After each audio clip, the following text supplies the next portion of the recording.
और अब स्वागत करते हैं उनका जिन्होंने सॉफ्टवेयर इंजीनियर से फिल्मी दुनिया तक का सफर अपने दम पर तय किया। IBM, डेलॉयट, अर्नेस्ट और यंग जैसी MNC से लेकर आईफा अवार्ड्स, फिल्म फेयर, जी सिने अवार्ड्स और राम मंदिर में होस्ट करने तक, बबली बाउंसर, छत्रपति जैसी फिल्मों से लेकर शाहरुख खान, अक्षय कुमार को अपने शो पे होस्ट करने तक, इन्होंने बॉलीवुड में अपने खुद की एक आइडेंटिटी, एक ब्रांड बना लिया है। लेडीज एंड जेंटलमैन, जोरदार तालियां हो जाएं बॉलीवुड टॉक शो होस्ट और एक्टर करण सिंह छाबड़ा के लिए। बहुत बहुत स्वागत है करण आपका। Karan, thank you so much for coming और मैं चाहूंगी कि प्लीज आप मंच पर आएं और नाउ मंच is yours, over to you.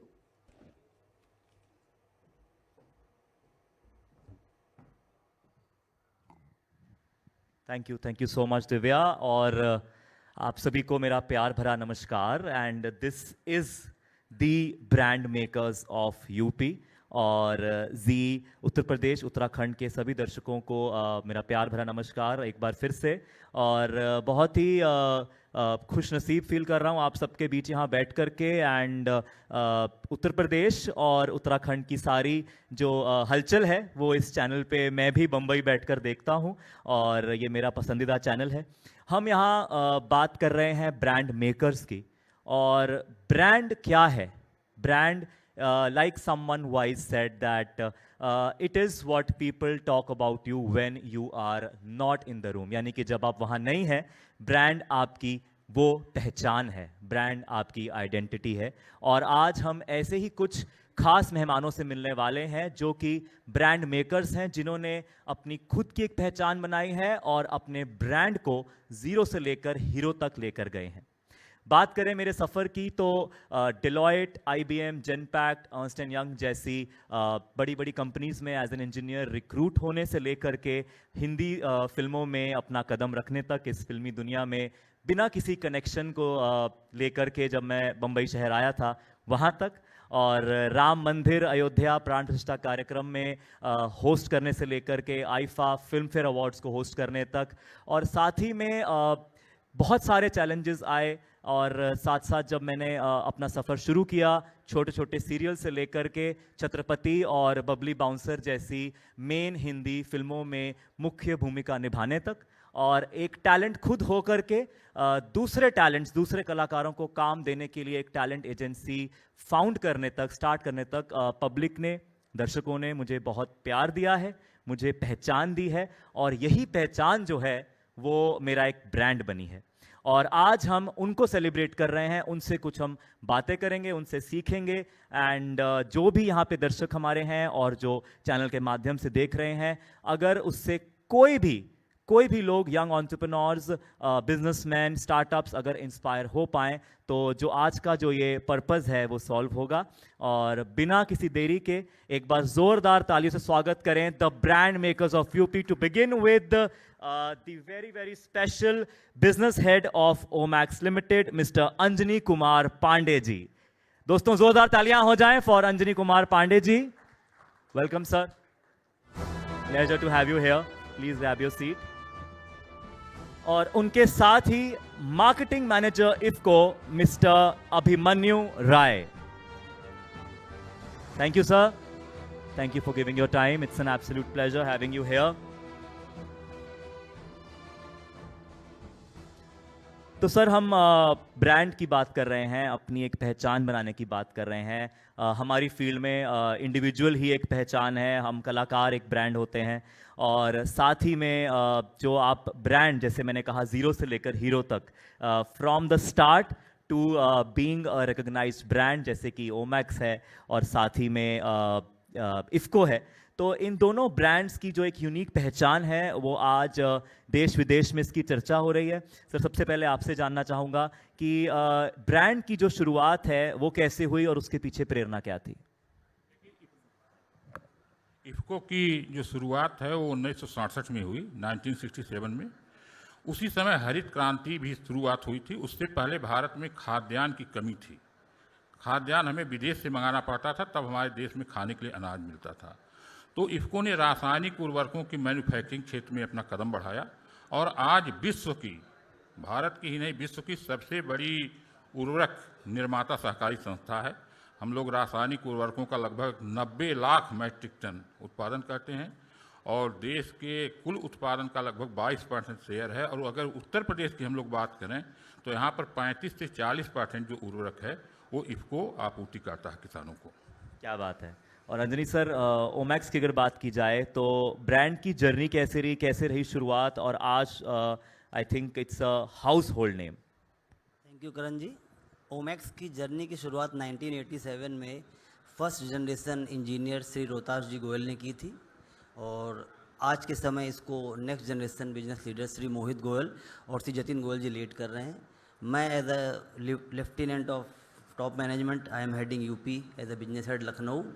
और इसकी शुरुआत काफ़ी अच्छी रही है। स्मॉल कंपनी के रूप में स्टार्टिंग हुई और इसका पिनेकल आया 2007 में, जब ये BSE और NSE में लिस्टेड भी हुई। आज हमारी presence more than 31 cities and 8 states में है और we are serving the society in terms of housing.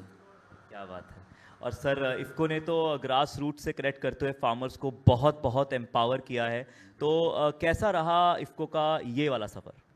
IFFCO जो रासायनिक उर्वरकों का उपयोग और उसके संतुलित उपयोग को बढ़ाने के लिए लगातार काम कर रही थी, लेकिन 2019 में प्रधानमंत्री जी ने अपने लाल किले के प्राचीर से भाषण में किसानों से आह्वान किया कि यूरिया का उपयोग कम करें।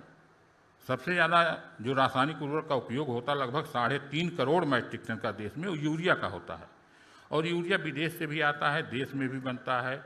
जो इसका रॉ मटेरियल है वो विदेश से आता है। लेकिन यूरिया का जो किसान प्रयोग करते हैं 30 से 35% तो फसल जो है उसका उपयोग करती है, 65% नुकसान होता है। जो नुकसान होता है उससे हमारा वायुमंडल प्रदूषित होता है, जल प्रदूषित होता है, क्योंकि जो यूरिया हम खेतों में डालते हैं वो पानी के साथ रिस करके हमारे ग्राउंड वाटर में जाता है और उसमें नाइट्रेट की मात्रा बढ़ती है, जिसकी वजह से तमाम तरह की बीमारियां आदमियों में फैलती है। वायु में जाता है अमोनिया के रूप में, और मिट्टी में रसायनों के ज़्यादा उपलब्ध होने से माइक्रोबियल पॉपुलेशन जो सूक्ष्म जीव हैं उनकी संख्या लगातार कम होती जा रही है। तो इससे हमारा जल भी प्रदूषित हो रहा है, वायु भी प्रदूषित हो रहा है, मिट्टी भी प्रदूषित हो रही है। इससे बचाव के लिए प्रधानमंत्री जी ने 2019 में अपने लाल किले की प्राचीर से भाषण में कहा था कि किसान भाई उर्वरकों का प्रयोग आधा करें। उससे प्रेरणा लेकर के हमारे प्रबंध निदेशक डॉक्टर उदय शंकर अवस्थी जी ने नैनो उर्वरकों का आविष्कार किया और नैनो उर्वरकों के प्रयोग से न तो मिट्टी प्रदूषित होगी, न जल प्रदूषित होगा और न ही वायु प्रदूषित होगा। साथ में 8 से 10% उत्पादन में भी वृद्धि होता है। साथ में मैं आपको ये भी बताना चाहता हूँ कि रासायनिक उर्वरकों को किसानों को जो हम उपलब्ध कराते हैं, जिस दर पर उपलब्ध कराते हैं, उसमें बहुत बड़ी धनराशि गवर्नमेंट देती है उर्वरक अनुदान के रूप में। तो लगभग 2 लाख करोड़ रुपया भारत सरकार अनुदान के रूप में देती है। तब हम लोग 1350 रुपये में किसान को DAP दे पाते हैं और 266 रुपये 50 पैसे में यूरिया दे पाते हैं।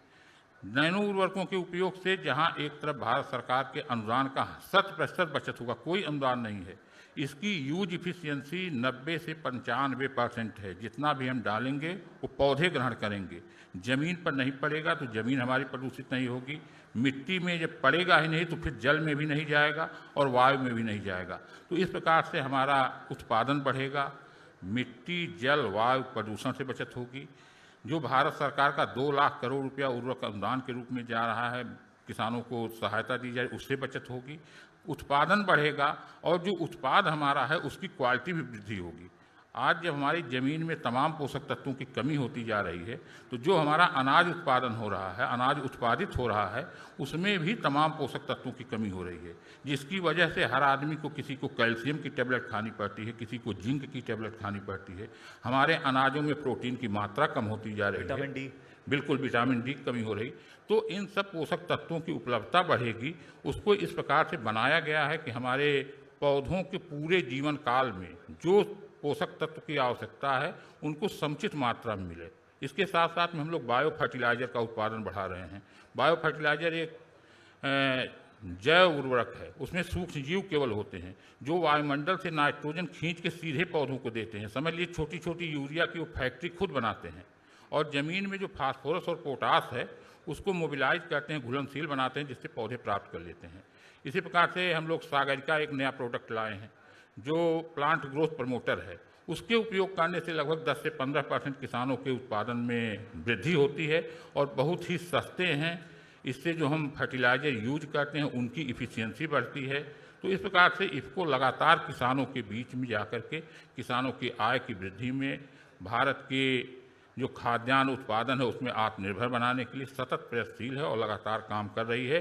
किसानों का बहुत ही प्यार मिल रहा है। हमारी उर्वरकों का इतनी डिमांड रहती है कि हम लोग समय से उर्वरक उपलब्ध करा पाने में भी कभी कभी दिक्कत महसूस करते हैं। देखिए, किसानों का प्यार अगर आपको मिल रहा है तो समझ लीजिए पूरे देश का प्यार मिल रहा है, क्योंकि किसान है तो हम हैं। बिल्कुल, और बिल्कुल। जय जवान जय किसान का नारा भी है। तो बिल्कुल, बिल्कुल। बहुत ही अच्छा कार्य कर रहे हैं आप। और सर, आपसे पूछना चाहूँगा, ओमैक्स ग्रुप तेज़ी से रियल एस्टेट में आगे बढ़ रहा है और टर्निंग ड्रीम्स इनटू रियलिटी।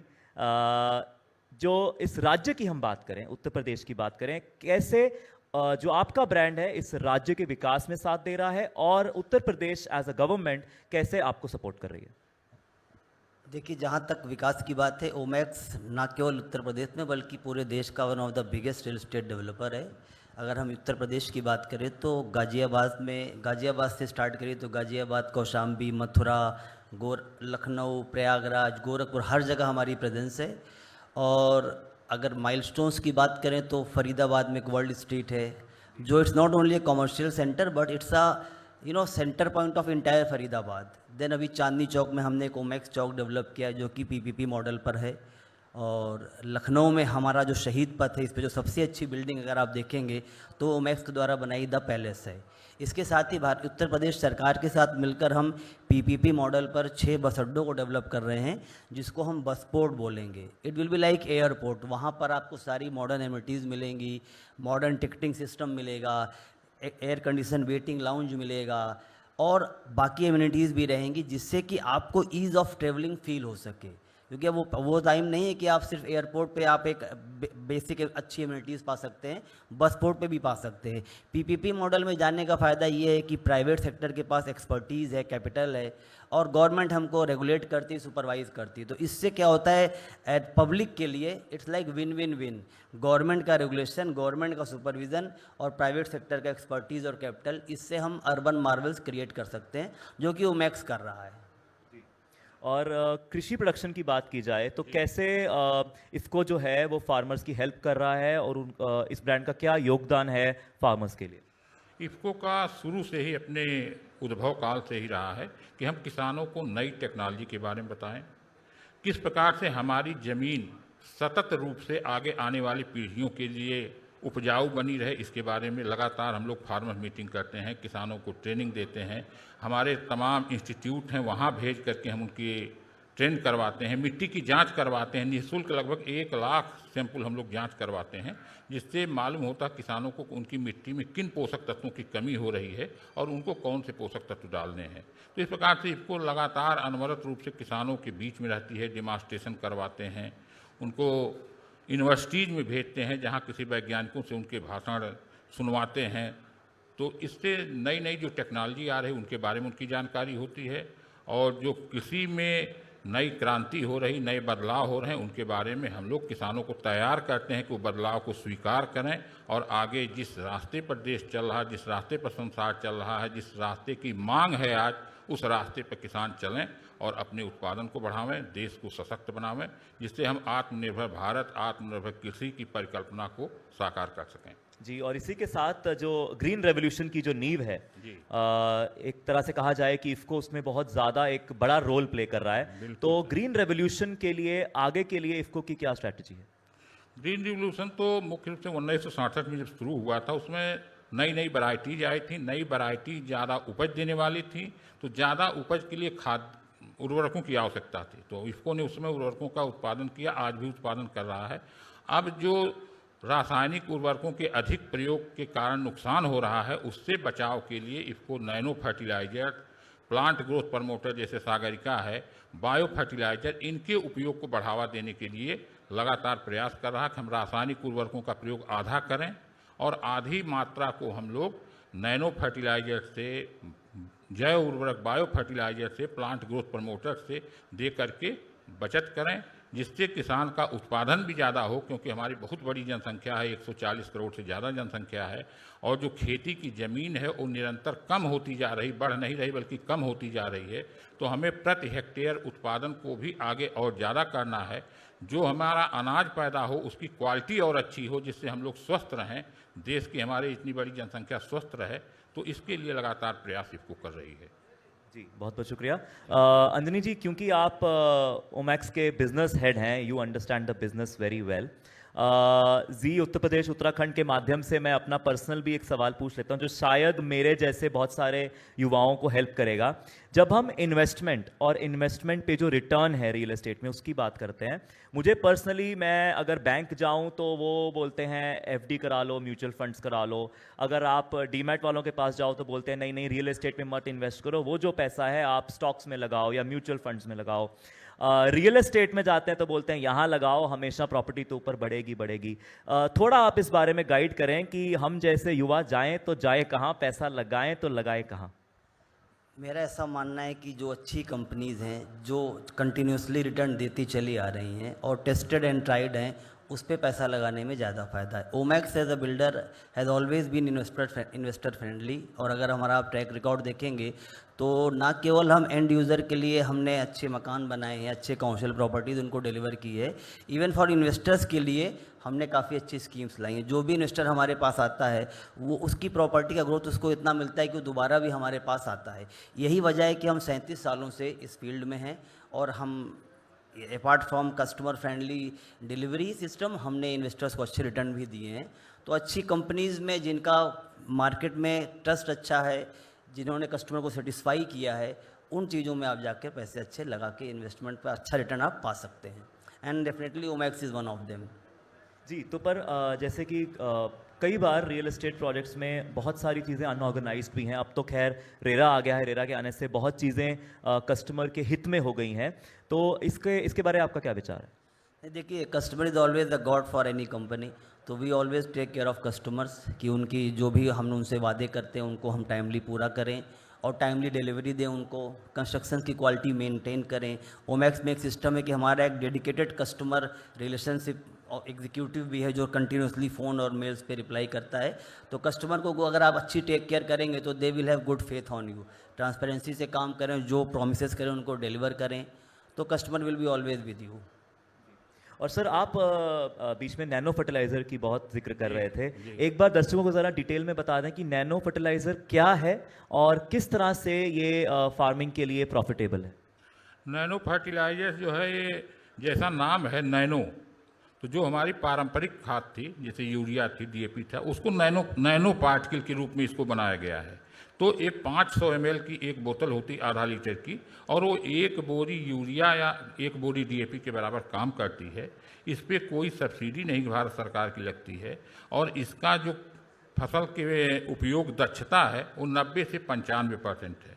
वो बहुत ही स्मॉल पार्टिकल में होते हैं, इसलिए उसके पार्टिकल की संख्या काफ़ी बढ़ जाती है, और ये पत्तियों के माध्यम से पौधों को प्राप्त होते हैं, तो एक जगह पे एकत्र रहते हैं। जैसे जैसे पौधों की आवश्यकता होती वैसे वैसे प्राप्त होते रहते हैं। तो इनका उपयोग करने से पौधों की पूरी लाइफ में नाइट्रोजन और फास्फोरस की जो उपलब्धता रहती है वो बराबर बनी रहती है। और जो हमारे पारंपरिक खाद थे, यूरिया थी, डीएपी थी, इनका जब इस्तेमाल किया जाता है तो इनका 5-6 दिन तक प्रभाव रहता है। उस दौरान वो आवश्यकता से अधिक पौधे ग्रहण करते हैं, जिसकी वजह से उसमें कीट बीमारियों का प्रकोप भी ज़्यादा होता है और उनको अपेक्षित उपज भी नहीं प्राप्त होता। आज के दिनों में ज़मीन की भौतिक, रासायनिक और जैविक तीनों तरह के गुणों में काफ़ी बदलाव हो रहा, काफ़ी कमी आ रही है।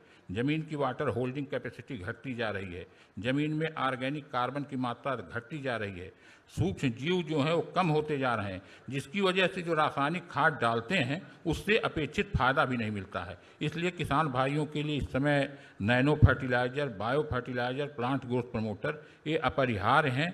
इनको हम लोग जितनी जल्दी किसानों को समझा करके इसके प्रति उनके लोकप्रियता बढ़ा पाएंगे, उतना ही देश के हित में होगा, किसान के हित में होगा, समाज के हित में होगा, और ज़मीन और वायुमंडल, पानी सबके लिए अच्छा होगा। तो जैसे कि आपने कहा कि जितनी जल्दी हम अपने किसान भाइयों को उस बारे में बताएंगे उतना ही अच्छा होगा। तो जैसे अब हम जब मैं यंगस्टर्स की बात करूँ तो हमारे लिए तो डिजिटल वर्ल्ड बहुत, हम एक इस डिजिटल दुनिया में जी रहे हैं, हम सब कुछ फ़ोन के माध्यम से करते हैं। आज मैं यहाँ आया भी हूँ तो इंटरनेट की बदौलत यहाँ आया हूँ। तो उन तक आप ये बात कैसे पहुँचाते हैं? आपका कम्युनिकेशन मोड क्या होता है? हमारे कम्युनिकेशन का जो है, एक तो हम मास मीडिया में हमारे पेपर के माध्यम से होता है, ऑल इंडिया रेडियो से होता है, तमाम कार्यक्रम में हम लोग भाग लेते हैं और हमारे जो वैज्ञानिक हैं वो भी इसके बारे में बताते रहते हैं। भारत सरकार और प्रदेश सरकार भी इसके लिए लगातार प्रयास है। हमारे प्रधानमंत्री जी, कृषि मंत्री जी, प्रदेश के सहकारिता मंत्री, देश के सहकारिता मंत्री, वो भी किसानों का समय समय पर विभिन्न मीटिंगों में आह्वान करते हैं कि इन फर्टिलाइजर का उपयोग करें, इसमें अधिक लाभ मिलेगा, देश के हित में है, राष्ट्र हित में है और किसान के हित में है।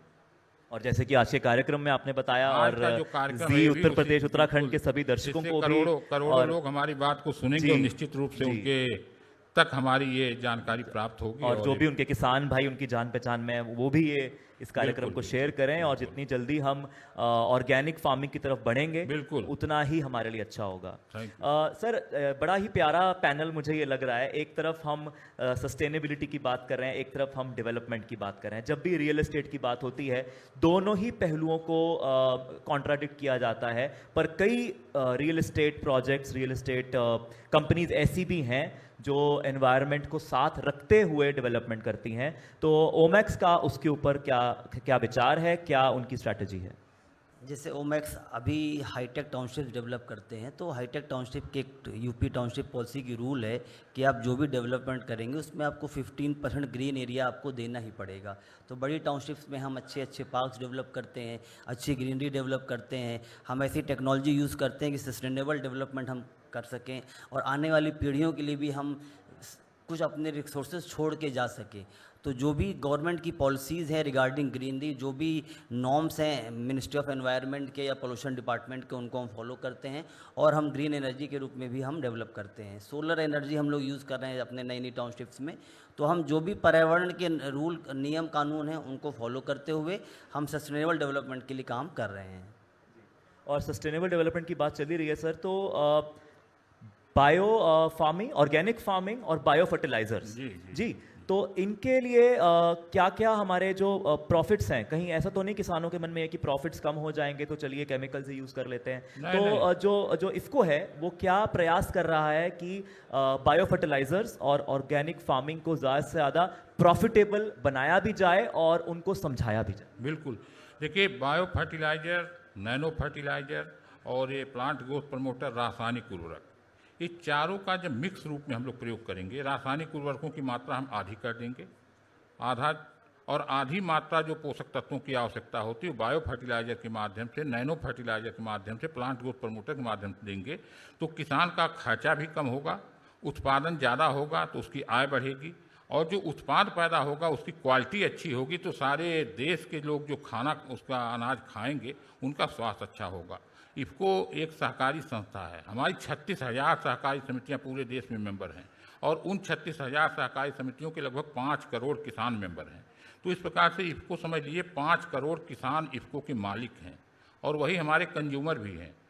उन्हीं में से हमारे बोर्ड के जो डायरेक्टर होते हैं, बोर्ड ऑफ डायरेक्टर, जो हमारा सुप्रीम एडमिनिस्ट्रेटिव बॉडी है, वो किसानों के बीच से ही चुन के जाता है। इफ़को हमेशा किसानों के लिए काम करती है, किसानों के हित के लिए काम करती है और किसान ही हमारे कंज्यूमर हैं, किसान ही हमारे मालिक हैं।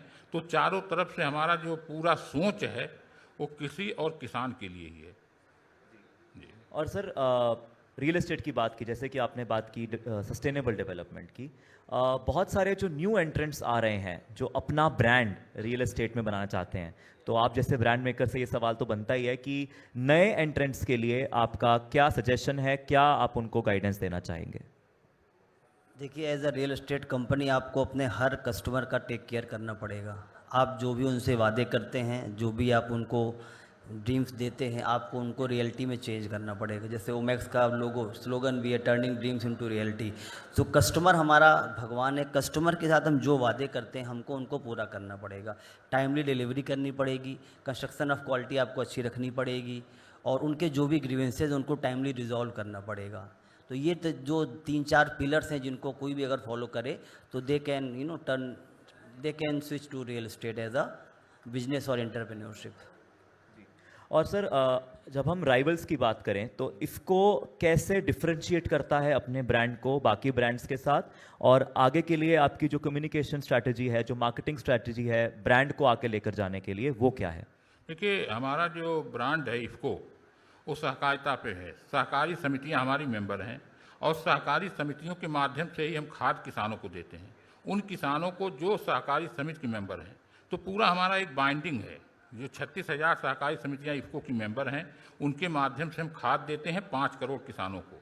वो किसान डायरेक्ट सहकारी समिति से जुड़े होते हैं, तो हम एक दूसरे को जानते हैं, एक दूसरे की आवश्यकता को जानते हैं और उसके लिए सतत हम लोग काम करते हैं, तो जिससे हम सहकारिता का विकास कर सकें और सहकारिता के माध्यम से किस प्रकार से हम समृद्धि किसानों की ला सकते हैं, ये भी हमारा एक उद्देश्य रहता है। सहकार से समृद्धि एक सरकार का स्लोगन है, उसको भी पूरा करने के लिए हम लोग भरपूर प्रयास करते हैं। जी, और इससे पहले मैं आपसे आगे लूँ, सबसे पहले क्योंकि आपकी ब्रांड की टैगलाइन है टर्निंग ड्रीम्स इनटू रियलिटी, एक पर्सनल सवाल, रियल लाइफ में ऐसा कौन सा सपना था जो आप चाहते थे कि सच हो, और जब वो रियल हुआ तो यू रियली फेल्ट गुड? नहीं, मैंने सरकार के साथ 15 साल काम किया है, तो अभी आधे लोगों को पता नहीं है कि मैंने यूपीएससी क्रैक किया था और वहाँ पर मैं गवर्नमेंट के साथ मैंने 13 साल काम किया। तो सपने देखने चाहिए, सपने पूरे करने चाहिए, फिर नए सपने भी देखते रहने चाहिए। सपना कोई एक नहीं हो सकता। अगर आप कंटिन्यूसली ग्रोथ कर रहे हैं, कंटिन्यूसली आप अपवर्ड मूवमेंट कर रहे हैं लाइफ में, in terms of finance, in terms of respect, in terms of your work ethics, so कोई भी सपना आप देख सकते हैं और पूरा कर सकते हैं। क्या बात है, इसी बात पर thank you so much sir for giving your time, thank you sir.